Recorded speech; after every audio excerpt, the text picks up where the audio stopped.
turn off the help thing. Where have you gone? I'm already recording, so just so you know, we're live. Oh, we're live. Live to the world. I've lost you. Where did you go? Well, we're not live. That's a lie. We are recording this to be edited and branded and then shared. I've totally lost where you are here. I need to close down all these tabs. You're very busy and important, my friend. So obviously you have a lot of tabs open. Is this Zoom? Yeah, there you are. I've got you back. Yay! Let me just open it up. Yeah. Hello, darling. I know. I wish I could hug you. That's the one not awesome thing about doing these interviews. It's so fun and amazing. But every time I'm just like, oh, I wish I could just like squeeze you. Oh, thank you so much for doing this. I love this. This is so fun. Yay. Would it be better if I had my headphones, or is it okay like this? It probably would be better with the headphones. You just wait. I'll get them. Cool. Thanks. There's the wall. There's the wall. I'll have a coffee. Free towing. I don't even know where I got this.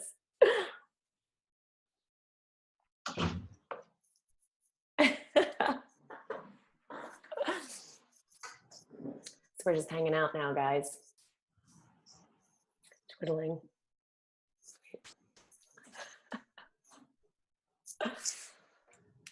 Woo! Hair makeup. Love it.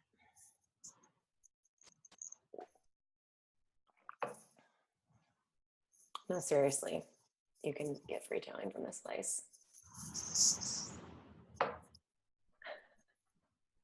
I was just thinking to myself how much time I spend detangling headphones. I think I'm going to post about that and see. In fact, I am going to post about that. Not right now, but soon. Here I go. Da, da, da, da.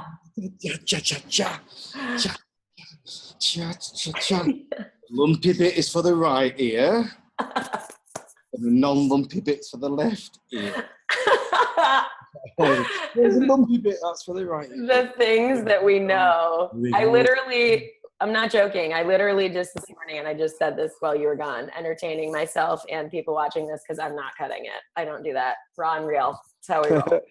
Well, what's your time now? It is 7:37 in the morning here. Oh, I'm on the East Coast. You look very fresh and alive. Yes, I am. All right. Well, let's just jump in then. Regan Tetlow, you're the best. Yay. It's amazing to have you here. Duh. I just kind of want you to start by giving us a little bit of your story. Like, obviously, you are who you are. We'll get into sort of what you do professionally and stuff. But I kind of want, like, what I've started these for is to help young jumpers, like, as the sort of primary goal. But obviously, like, we're all people and we have these amazing stories. So there's so much insight to get for just everybody and just life in general. So it's just, we're talking, and whatever we get, and it's perfect. Oh. So tell us a little bit of your story. An overview.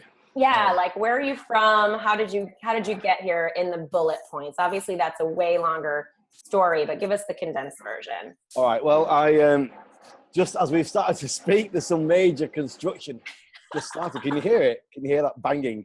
A little, not bad though. All right, I'll just put these in a bit harder. It's fine.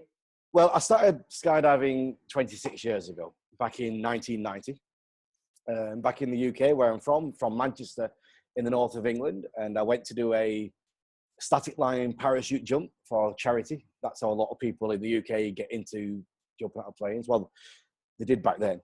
Cool. So I did this static line jump with 3 other friends. There was 4 of us who decided that we were going to jump out of a plane and raise some money.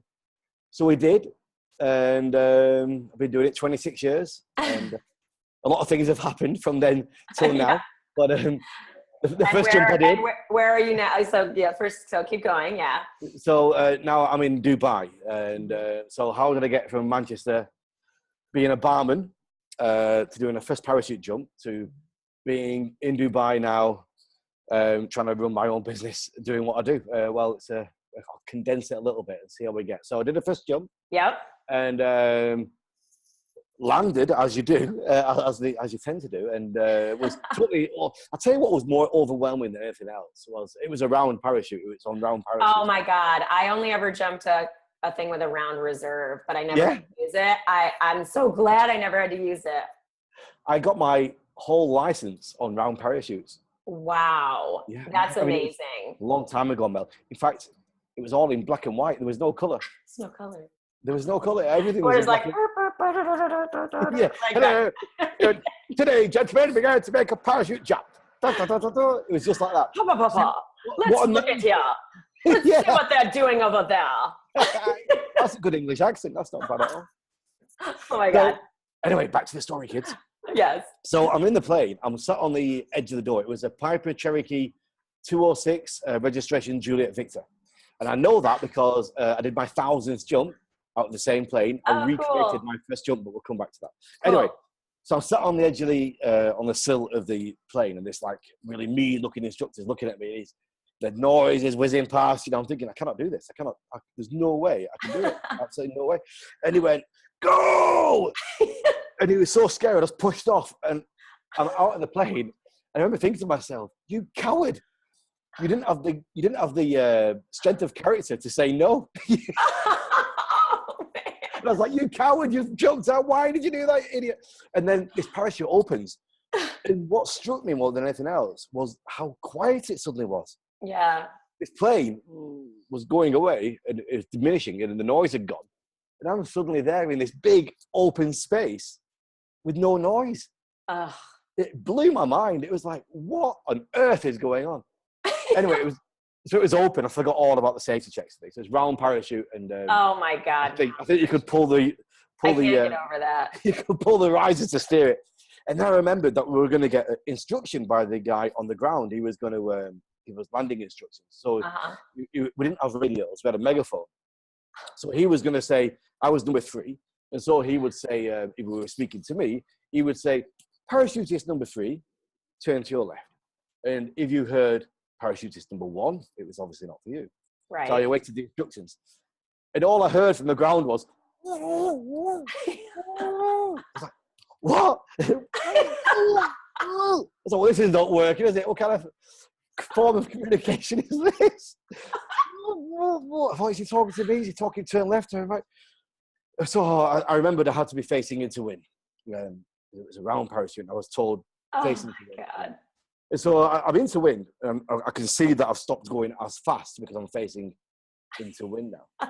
But then the parachute started to drift with the wind. And I remember him saying something along the lines of, if you're below 200 feet, don't do any more turns. Yeah. But then I thought, well, that's a stupid thing to say because we're not wearing an altimeter. So how do I know what 200 feet is? And I can see the ground coming and I'm starting to turn and accelerate. And I thought, well, I'm not allowed to do anything. I'm not allowed to. On your first jump? Yeah. Wow. So I crashed into this field. Nice. Like Superman arriving in the Christopher Reeve 1977 movie. Well, if it's any consolation, I did static line also as my first skydive, and similarly, well, there was no landing gear. It was happened to be out of a 210, so same sort of thing. I kind of hopped out and fell off, and I kicked and screamed for sure. It's like a moment that is burned in my memory. It's not. I didn't black out. I totally remember it. And I definitely kicked and screamed. And my radio also did not work. And I don't know if that contributed to my canopy piloting confidence or what, but I landed fine and safely. Yeah. I didn't stand up till my 20th jump, but yeah, awesome. Well, okay, so that's survived. Yeah. Now what? Now I've done a parachute jump. And so I thought, maybe I want to do it again. And so I went back the week later and did a second one. And it was about 4 months before I did a third. And just kind of started to get into it a little bit and started to, get a feel for it. But the thing was, I was absolutely terrified every single time. I was almost in tears driving to the drop zone because I was that terrified about what I was going to do. Yeah. I kept thinking to myself, I was never really a sportsman as a kid. I was never really on the teams and things I wanted to be, but I never got picked. But I kept thinking to myself, Well, you've got an option. You know, it's like a binary thing, isn't it? You're like a Yeah. 0 or 1. You can either stop, don't do it again, and then Mhm. or you can do another one and see how it goes. Right. But if you stop, then you've found your limit. You found a line. You know, Yeah. you found, because most of the things in life, you don't know what your limits are or how far you can go with something. So if I stop jumping out of planes, if I don't do another parachute jump, then I've found my limit of skydiving. That's it. So I Yeah. thought, well, I can't. I've got to find out if I can do a little bit more, even though I'm absolutely terrified. So I just continue. I love that. Here I am now, still with the same process, 9,000 jumps later. I know. And that's the funny thing, is that's sort of what I was going to ask next, is like, now you're like skydiving, traveling, organizing, obviously you're a presenter, you're like living the like traveling lifestyle and doing the whole thing. A part of me this is always very curious about how other people manage the traveling lifestyle, which I know is sort of not really skydiving, but like, I'm always interested to hear how people stay grounded and sane inside that lifestyle. Because I'm still traveling a fair bit, took some time off, but like, Yeah. I'm still mobile a lot. And I don't know, I feel like a lot of people are these days, given the nature of the internet and how work is now so mobile for so many people, that like those things are useful.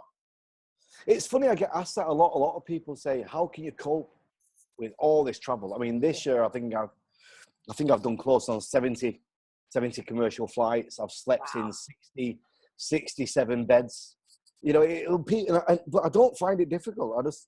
I think I'm very good at living in the moment. Yeah. Like, what I'm doing today is what I'm doing today. If I'm working from home, sending out emails or organizing events, that's what I'm doing. If I'm presenting a gig, that's what I'm doing. If I'm jumping out of a plane, that's what I'm doing. If I've got to go to the airport and get on a flight, you know, I'm very, it doesn't really upset my system too much to be doing different things on different days. Yeah. Are you working toward longer term goals, like while amidst that being very present? And I'm honestly asking that because like I can be very present as well. And then sometimes I'm like, oh, I got to make sure I'm like having long-term goals so that that is inside of the being present and being super functionally with it and stuff like that. Like, what do you say?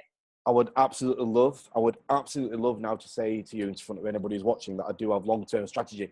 I never have in any moment of my life had a long-term plan. I'm just winging life. New experience. I'm just winging life and just hoping that it'll all work out. And it seems to be doing all right so far. Yeah. Well, and you know what? Obviously it's how much can we control? Oh. But like, it's also sort of fun and empowering. Oh, you have? Hello? Oh, hello. You're back. Hi. We lost each other for a moment. Oh, you were just like this. The sadness in your face makes me feel so happy. I felt so loved. You're like, where did she go? Where did Bella go? Okay, so let's talk about, of all the places, this sort of fun thing, like of all the places you've jumped, because you've obviously jumped a ton of places, gone a lot of places, and this is a skydiving specific question. Like, of all the places you've jumped, what's one of your favorite, not the favorite, but what's one of your favorite places or favorite memories from skydiving? Okay, well, this is another question I get asked a lot as well. And I always defer to the fact that, you know, I'm going to come back to the places in a moment, but for me, the favorite things are not the places I've jumped or the aircraft or the size of the formation or how many points in a jump. It's the people that I've been with. And that's always what's closest to my heart. And that's what, you know, makes life. That's why I continue doing what I'm doing, for the people that I meet.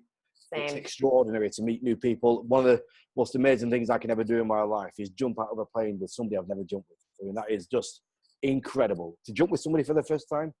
One of my favorite things to say when I'm load organizing, generally with a group of people, it's rare that you're with exactly the same group as the previous jump. Normally one person's left, or another person's joined. So I love to say to people on 2 minutes running, the plane's on fire. No, I don't say that. No, I don't. What I love to say to people, we're about to do something completely unique in the universe. This group of people have never, ever before been in free fall together. Yeah. And some people go, wow. And some people go, what? So anyway, back to your initial question. My favorite places or something which sticks out in my mind, for sure, it's got to be the Blue Hole jump in Belize. Cool. An incredible experience. Cool. There's many things about that day which were very special. One, we were 60 miles out in the middle of the water or nowhere near land. So that's an incredible thing to do, to jump into, you're going to do an intentional water landing with no land in sight, 60 miles away from land. I was wearing, this is exactly what I was wearing. I was wearing a pair of swimming shorts. I was wearing a t-shirt, a rig with a main and a reserve, and a pair of goggles, nothing else. Yeah. No shoes, no altimeter, no AED, no helmet. Yep. So we launched out of the plane, I think 4 or 5-way maybe. We held this 5-way star with no idea what happened. We got out at 12,000 feet above the blue hole. So we launched this 5-way star. Nobody's wearing an altimeter. We kind of hold it for a little bit, looking down. Yeah. No shoes, just bare feet.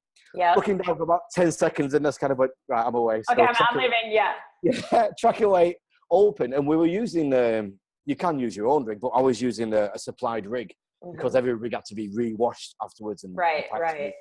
So I was wearing this rig. I had no idea what was in it. I threw out this pilot chute, and this parachute appeared. I thought, that's good. That's a good, there's a parachute there which works. Oh my God! You had no idea what it was? No, I forgot to ask. God! I knew it was something. Young jumpers don't do that. This is not a lesson for you. We had a range of parachutes. It was something between between a 170 and a 210. That's totally fair. Yeah, well, it wasn't going to be it wasn't going to be a 79 or something like that. You're off the hook. Thank you. Policing. I open this thing, and it's flying. It's nice, and so and then you've got to land, and there's a boat waiting at the side of the blue hole there. Yeah. And we landed, and it was the most incredible experience of my life. Yeah. I think that's well, and you were to go back to the people thing, you were with people that you love, right? Yeah. Yes. I mean, it's so cool. Like, I feel like those are the two standout things in skydiving in general, like for people sort of like us, not to like exclude it, but like, I think typically we are more called to community and connection and experiences. Like certain experiences, shared experiences tend to really prevail as like a really fulfilling piece of our lives, which is so awesome. So like whether it's, it is. And I agree with you 100% on the whole people and jumping with new people. Like what I get a lot is surprise that I would want to jump with people who are newer. And I'm like, I want to dispel that anytime anyone thinks that, because I love that.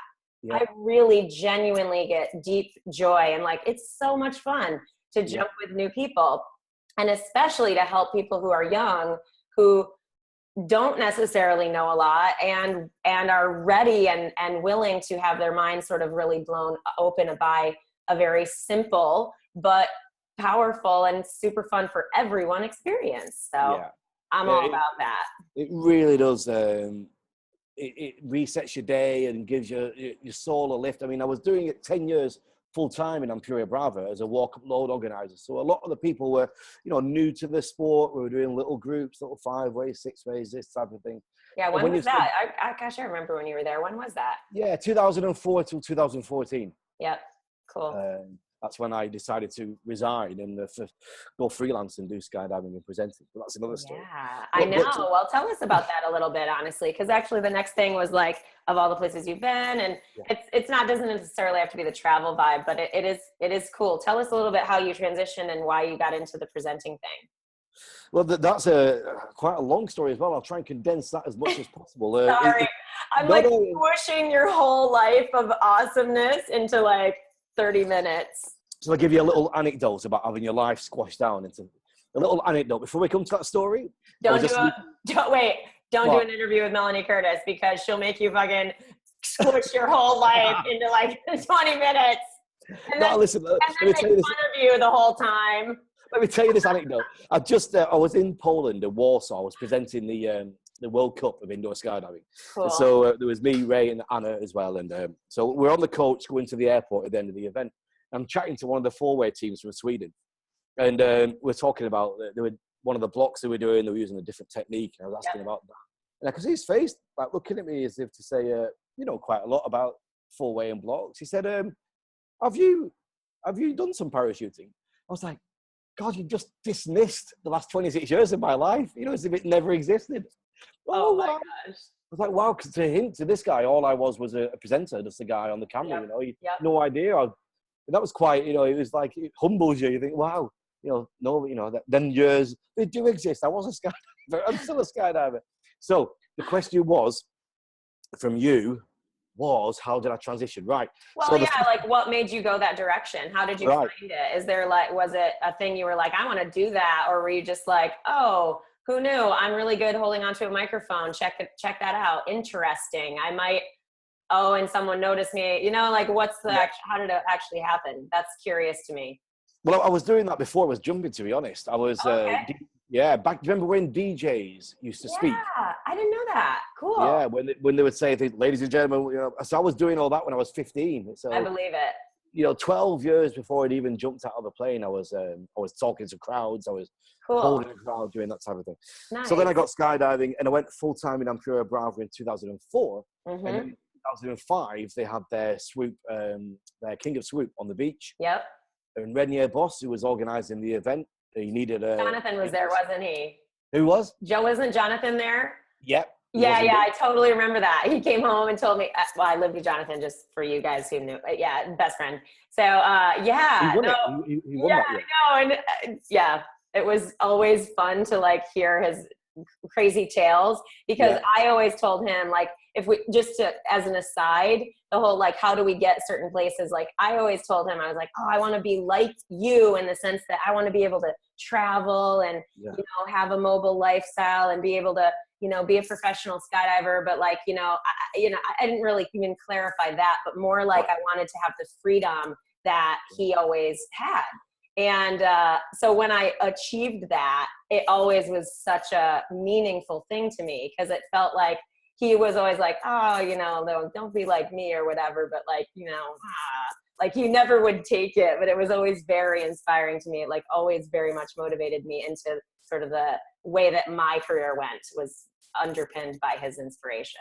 I always thought of him as like the quintessential rock star, film star of skydiving. He was like the Brad Pitt. I know, which is so cool, because I got when he came home, I would always get the like human side of him too. Right. So it was like, you know, like, anyway, that's a whole nother thing. But whenever I would meet him, he would like throw his hand on me and go, hey, Regan, how's it going? And I would go inside. You know, it's like meeting a film star or something, you know. I'm such a geek. I don't know if you know this. I'm kind of a big deal. My room smells of rich mahogany. Leather books. Anyway, all right, back to you. I think the battery on this is only about 4 hours. So anyway, so then your boss said he needed a presenter, an English-speaking presenter for the King of Swoop. So he said, do you want to do it? And I said, what do you want me to do? He said, well, we've got this Red Bull truck with a DJ set up on the top. We're going to park it on the beach. We want you to stand on the top, play some tunes, and commentate on the people landing the parachutes in front of a few thousand holidaymakers. Can you do that for about 5 days? And we'll pay you for it. And I was like, what? Seriously? Yeah. So I've not even cleared it with the drop zone. I said, so I turned up the next morning, and they said, are you load organising today? I said, oh no, actually I'm not. I'm on the beach. I'm doing the presenting of the King of Swoop. You know, you're in the car. My boss was like, okay. I didn't even ask permission, so off I went. So I was standing on the beach, in my swimwear, in front of all these holidaymakers. Oh my God! Playing music. Ladies and gentlemen, welcome to Ampura Bravo. This is the King of Swoop. Next up, we've got Jonathan Tagle, and people are clapping and cheering, and I'm getting paid. I was like, oh my God. Well, and you're facilitating a cool life experience. You're facilitating fun. You're facilitating memories for people. So it's a very valid job. You're leading people into, like, most, I think, leadership, like this type of stuff, it allows people, like, it gives people permission to be led into an experience that they're excited to have. And all they need is that sort of, you know, thing to say yes to, which is great. So that was it. That was my first experience. I did 2 years of that. And then that competition kind of went away a little bit. And then in the latter parts of 2009, I got invited to be the presenter at the first ever Dubai International Parachuting Championships, which was being held in January 2010. And that's where it all started to kind of roll then. Yeah, That yeah. was a full international event. Yeah. Yeah. Yeah. How do you like living in Dubai? Like, I think there's a lot of curiosity around Dubai as well because of the skydiving presence there. Yeah. Obviously, I mean, I've only been there once. When were you here? I was there for the World Meet 2012. Right. Yeah. Mondial, of course. Yeah. Yeah. Mondial Dubai. Mondial Dubai. Which was really great. It was really fun. But I'm curious, based on someone who lives there, like, what is it like being there? Well, I'm kind of transition as well. I'm not here full time. I'm here for the winter. In the summer, and that's when I'm doing most of my travels. I was away from May the 8th until September the 8th. And Gotcha. 4 months, 18 weeks on the road around Europe and the States. So all my summer tends to be away. But back here for the winter, it's fantastic. Yeah. For me, especially for what I do as being a skydiver and a presenter, there's nowhere better for it. Maybe Las Vegas, but there's so much happening here on a daily basis for events, for MC work, for presenting work, totally outside of skydiving. You know, right. this is what's blossomed for me Mm-hmm. from having that background in the skydiving presenting. It's opened the doors for me, which is what I'm doing now. So, and the skydiving is great here as well. Perfect weather. All winter. I love that. Well, tell me, okay, so back to the skydiving thing. I always like to ask people, like, what's a piece of advice that you would give a young skydiver or someone who's new to the sport? Like maybe, you know, just getting into it. What's something you would tell them? Enjoy what you're doing right now. I see so many people saying, looking at other videos or wind tunnel or competitions and saying, I want to be doing that. I want to be as good as that. I want to have 50 jumps. I want to have 100 jumps. I want to have 1,000 jumps. And I say, don't do that. Enjoy the fact that what you're doing now, you jumped out of the plane. It might be your first time or your 10th time. You're already in the top 0.0001% of humanity to have done that.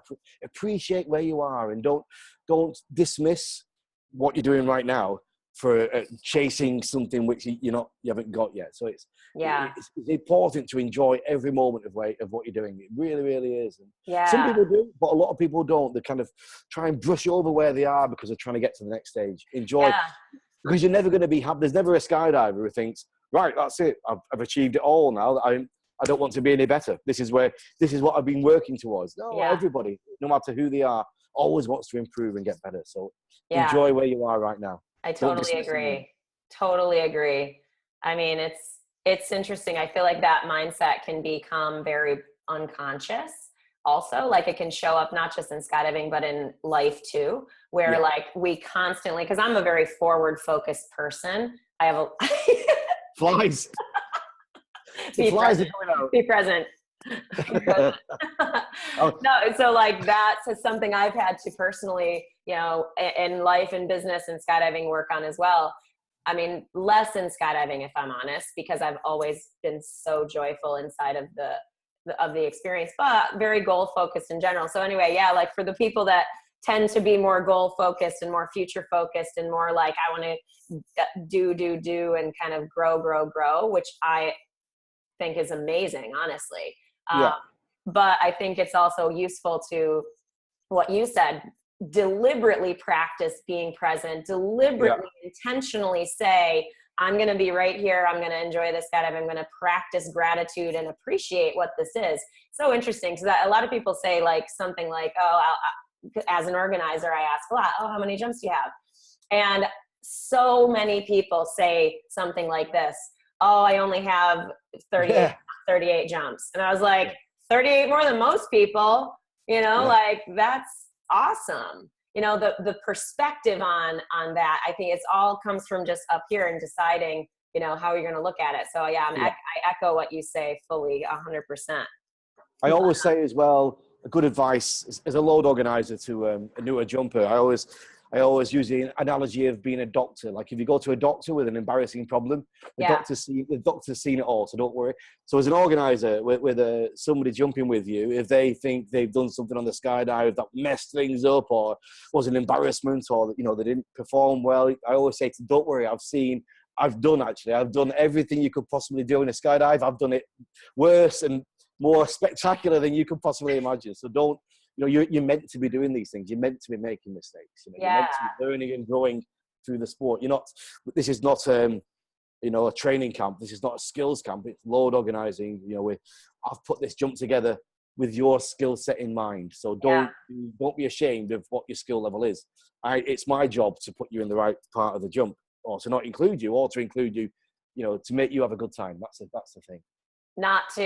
You may be embarrassed, but I am going to fully acknowledge you for how awesome an organizer you are, because that right there, what you were just describing, like actually caring for people's feelings and understanding how to sort of normalize that and really get people to believe you as someone who's in a position of authority. You know what I mean? As someone who is the trusted voice, is the person who's like, oh my God, he's the guy that the picture's on the wall. Like, to be able to make people understand, like, yeah, this is part of it. It's totally normal. Really validate that and give people the space to, oh, okay, I'm not the loser who just fucked it up, or I'm not the uncool guy because I went low, or I'm not the whatever. Oh, no one's not, everyone's not going to or want to jump with me anymore because I am not good enough yet. Like, those things are a huge deal. And I think what separates good organizers from great organizers. And that is something I want to ask you about. Like, what would you say it brings a great, what would you say is like, if people are looking to become organizers? Because I know there's a lot of people that ask me about professional skydiving as well.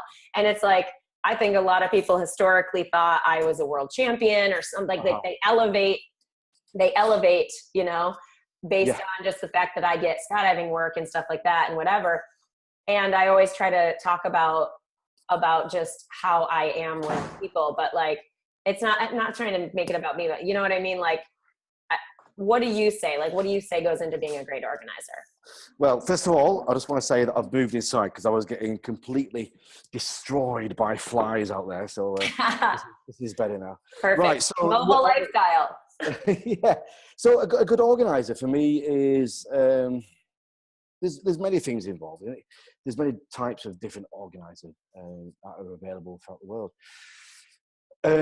You've got to remember what you're doing. And for me, it's important when I'm organizing to remember that the day is not about it's not that, the goal is not to create the best skydives for me.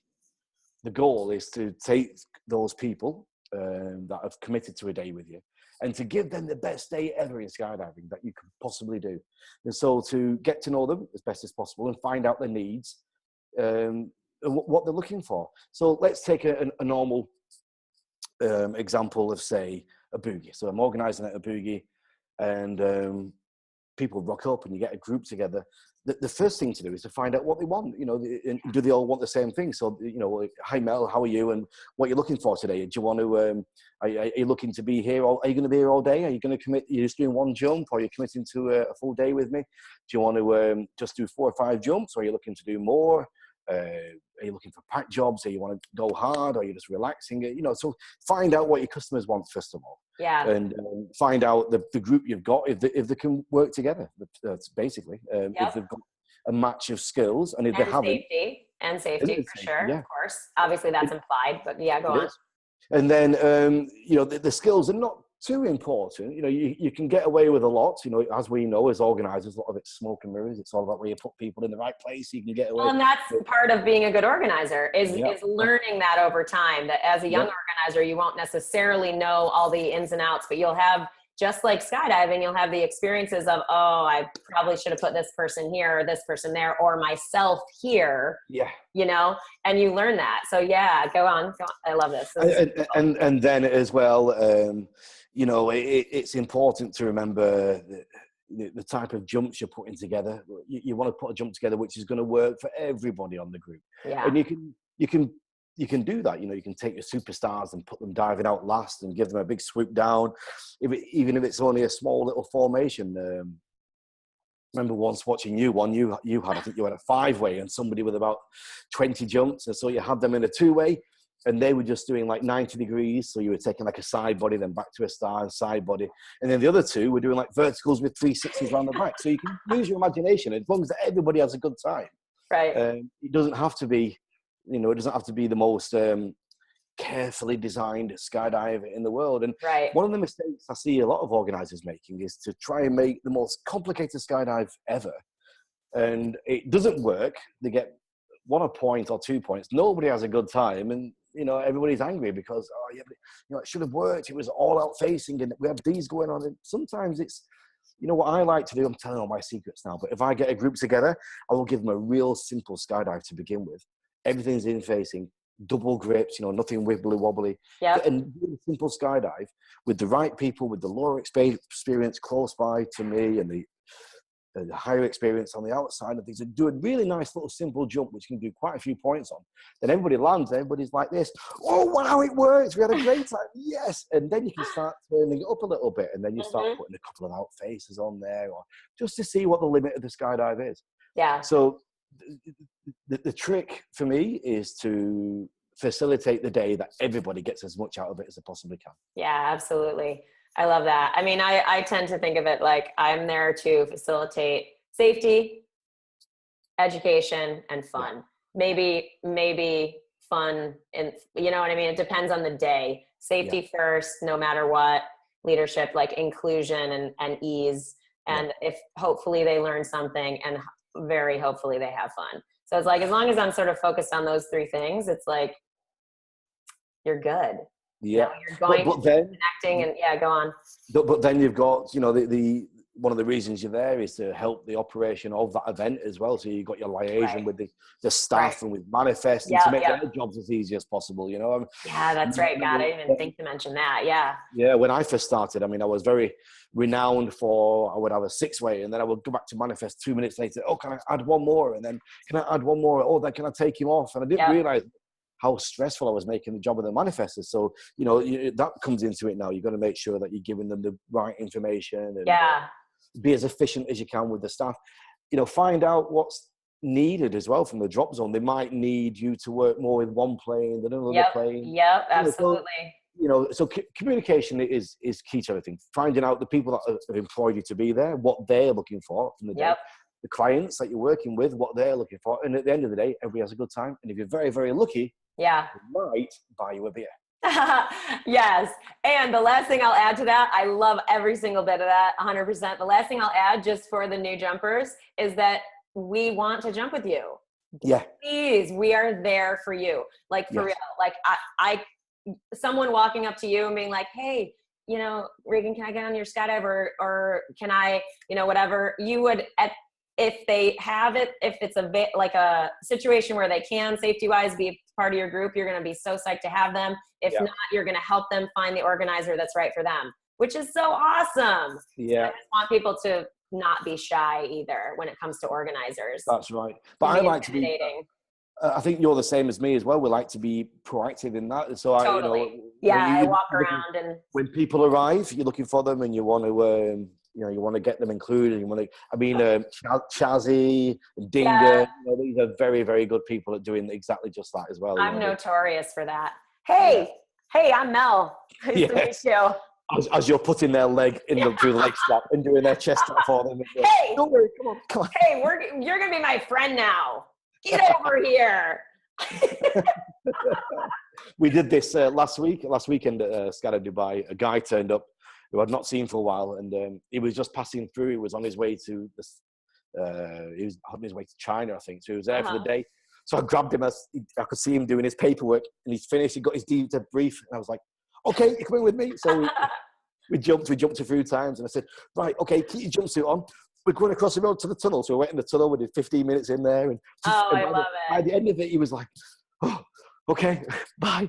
So he'd done skydives, he'd done tunnel, and then he was off on his adventure. So that's giving people a good day. That's what it's all about. Amen. Well, where is the next place people can find you, or if they want to jump with you, where are you next that people could actually find you, or whatever? We can always just include that also in the text and stuff, but. Well, I'm up at Skydive Dubai most weekends, and sometimes during the week, if I can find myself opportunity, if I'm not too busy, I'll get up there. But my next boogie is going to be Christmas boogie down at Skydive Spain in Seville. I'm organising there. It's going to be great. I can't wait. fantastic. And then after that, I'm going to be in February, Costa Rica with Rich. I'm a good friend. I know. I love Rich. I have to is Andy going too? Yeah. Okay. Yeah. Maybe I should try to go. I keep like really thinking, oh, I want to go. The thing about this boogie is it's the third time we've been there. So, everything works. It's not like it's a new place where you're wondering, oh, is there going to be any food? Is there going to be yeah. But more importantly than that, it's going to be my 50th birthday. Yay! And we're doing this massive jump. Everybody from the boogie is like over 100 people are jumping into this beach. We've got one of the skydivers has a hotel there. We're going to have a barbecue. We've got band. We've got music. The sunset's going down. We've got everything going on. It's going to be the best birthday party ever. And I can't wait to be a 50-year-old living this life. Because I always thought when I was a kid, 50-year-old people were like old men dying. And here I am. I can't wait to be 50 doing what I do. Yes. Well, that is all the more reason I need to look into how I can come. So on that note, is there anything else that you would like to deliver to the peeps before we hang up? Yeah, I would just like, so we're talking about younger jumpers, people who are getting into the sport. Yep. As Chris Talbot says, just keep jumping and good things will happen. Yeah. Yeah, that's one of his best quotes. So just keep at it, Yeah. Enjoy the moment, enjoy the friendships that you make, and enjoy being part of something which, if only everybody in the world could share what we do with strangers, then we'd have a great place to live. Oh, it's so true. Oh my God. That's such a moving, wonderful thing.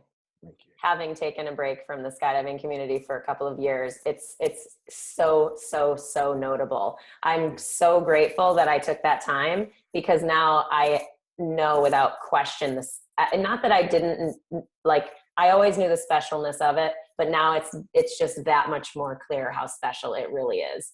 It's almost magical. It's almost magical. I'm sure there's other elements of society. There must be other people who go like pothole diving, or people who do other kind of small focus events that come from all over the world, different, different religions, different sexual orientations, different ages, different work environments, different backgrounds, where they're all doing the same thing, and there's no difference at all. You're just the same people doing what you do. Yeah, it's one of the best feelings in the world. It really, really is. I love it.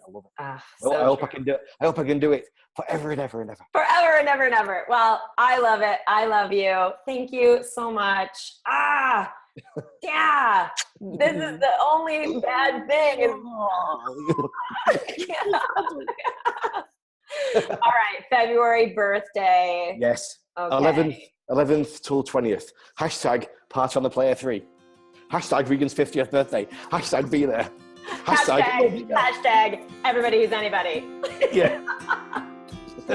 I love you. Love you too, baby.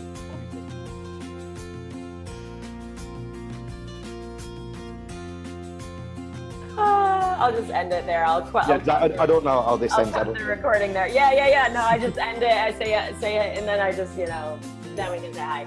It's really good. This stuff is so good. It's such value, I think, for people to hear from people they look up to. Yeah. And just that anybody, to hear from any fucking human. Yes. Who has a beautiful story, who has insight. Every person has insight. And I feel like that people think their stories aren't valuable, but I almost want to take these interviews in a direction of interviewing people who nobody fucking knows. Right. Because I almost want to showcase that point of everybody is so interesting and cool and has interesting and useful insight and value because their story is just theirs. Yes, absolutely. Yeah. It really is. I mean, there's a wealth of how many skydivers do we know? And each one has got. You don't meet many miserable skydivers. You don't meet many small-minded, narrow-minded people who can jump. The fact that you put yourself through a situation where you're jumping out of a plane, it's a filter on humanity, isn't it? We are, some of the most wonderful people we'll ever meet.